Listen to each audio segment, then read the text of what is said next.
Hi all. ఇప్పుడే మన Amazon ప్రైమ్‌లో రీసెంట్‌గా స్ట్రీమింగ్‌కి వచ్చిన 'స్టోలెన్' అనే మూవీ చూసా. మూవీ ఎలా ఉందంటే బుర్ర పాడైపోయింది అసల. చాలా అంటే చాలా బాగుంది. యాక్చువల్‌గా ఈ మూవీ వచ్చేసి మనకు ఒక ఇండిపెండెంట్ మూవీ. రన్ టైమ్ కూడా మనకి 1 అవర్ 30 మినిట్స్ మాట అంతే. ఈ మూవీకి చాలా అవార్డ్స్ కూడా వచ్చాయి. స్టార్టింగ్‌లో చూపిస్తారు. పెద్ద హైప్ ఇస్తున్నారు అనుకున్నా గానీ నేను సర్ప్రైజ్ అయిపోయా యాక్చువల్‌గా. ఎళ్ళే కొద్దీ మూవీ టేకింగ్ అయితే బుర్ర పాడైపోతది అసల. అసలు ఖర్చు లేకుండా ఎంత ఎంగేజింగ్‌గా తీశారంటే చాలా బాగా తీశారు. ఇది కదా సినిమా అంటే అన్నట్టుగా తీశారన్నమాట. లిమిటెడ్ క్యారెక్టర్స్ అండ్ లిమిటెడ్ రిసోర్సెస్‌తో చాలా బాగా చాలా గ్రిప్పింగ్‌గా తీశారు. స్టోరీ కూడా చాలా థిన్ వేఫర్ లైన్‌గా ఉంటది. కానీ దాన్ని ఎగ్జిక్యూట్ చేసే విధానం అయితే క్రేజీ అసల. Coming to the plot. Plot ఏంటంటే చాలా సింపుల్. స్టార్టింగ్‌లో మనకి ఒక రైల్వే స్టేషన్ ప్లాట్‌ఫార్మ్ అనేది చూపిస్తారు. అక్కడ ఒక లేడీ చిన్న పాపని పట్టుకొని పడుకొని ఉంటదన్నమాట. ఒక స్ట్రేంజర్ ఎవరో వచ్చి ఆ చిన్న పాపని కిడ్నాప్ చేసి వెళ్ళిపోతూ ఉంటారు. ఆ వెళ్ళిపోయే ప్రాసెస్‌లో మన హీరోకి డాష్ ఇస్తారన్నమాట. ఇది ఒక కిడ్నాప్ అని మన హీరో అయితే రికగ్నైజ్ చేయడమాట.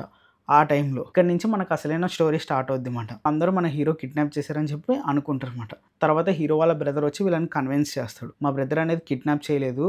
తిను జస్ట్ చూసాడు విట్నెస్ అంతే అని చెప్పి ఇలా చేస్తారు. తర్వాత ఆ లేడీ, హీరో, వాళ్ళ బ్రదర్ అండ్ పోలీసులు వీళ్ళందరూ కలిసి ఆ బేబీని వెతకడానికి వెళ్తారు. ఇంతకీ లాస్ట్‌కి ఆ బేబీని పట్టుకున్నారా లేదా అంతే స్టోరీ. కానీ ఎగ్జిక్యూషన్ అయితే చాలా అంటే చాలా బాగుంటది. దీంట్లో కొన్ని బుర్ర పాడైపోయే ట్విస్టులు కూడా ఉంటాయి. మైండ్ బ్లోయింగ్ ట్విస్టులు మాట. కొన్ని మనకి ప్రెడిక్టబుల్‌గా ఉన్నా సరే చూపించే విధానం అనేది చాలా బాగా అనిపిస్తది మాట. మూవీకి మేజర్ ప్లస్ ఏంటంటే క్యారెక్టర్స్ మాట. 3 క్యారెక్టర్స్ మెయిన్ ఉంటది. ఒకటి హీరో, వాళ్ళ బ్రదర్, బేబీ మదర్ ఉంటారో ఆవిడ మాట. వీళ్ళ ముగ్గురు యాక్టింగ్ అయితే క్రేజ్ అసల.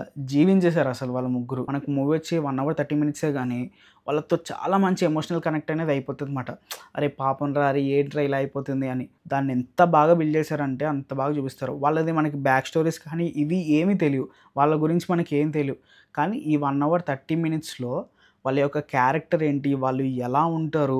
అది చూపిస్తూ ఉన్నారు. దాంతో పాటు ఈ స్టోరీ యొక్క ప్రొసీడింగ్స్ కూడా చాలా ఎంగేజింగ్‌గా ఉంటాయి. వేరే అసల స్క్రీన్ ప్లే అయితే చాలా బాగుంది. రైటింగ్ అసలు పర్ఫెక్ట్ అని చెప్పుకోవచ్చు. ఇంకొకటి ఏంటంటే ఈ మూవీలో మనకి లాస్ట్ 30 మినిట్స్ ఉంటది అసలా ఎడ్జ్ ఆఫ్ ది సీట్‌లో కూర్చొని చూస్తాం మాట. అంత బావుంటది. దాంట్లో క్యారెక్టర్ పర్ఫార్మెన్స్‌లు అయితే ఇరగదీశారు. చంపేశారు అసల. ఈ ముగ్గురైతే జీవించేశారు. ఇంక ఓవరాల్‌గా మూవీ చూడాలా వద్దా అంటే చూడండి. చాలా మంచి మూవీ. 1 అవర్ 30 మినిట్స్‌లో చాలా గ్రిప్పింగ్‌గా చాలా బాగా చూపిచ్చారు. అసలు సినిమా అంటే ఇదిరా అన్నట్టుగా ఉండే చాలా బాగా తీశారు. కానీ ఒకటేంటంటే ఈ మూవీ మనకి ఓన్లీ హిందీ లాంగ్వేజ్‌లో అవైలబుల్‌గా ఉంది. నిజంగా మూవీ లవర్స్ ఎవరైతే ఉన్నారో వాళ్ళైతే ఈ మూవీని అస్సలు మిస్ అవ్వద్దు. పక్కా ఎంజాయ్ చేస్తారు. చాలా బావుంటది. సరే మరి నెక్స్ట్ వీడియోలో మళ్ళీ కలుద్దాం. అంతవరకు బై.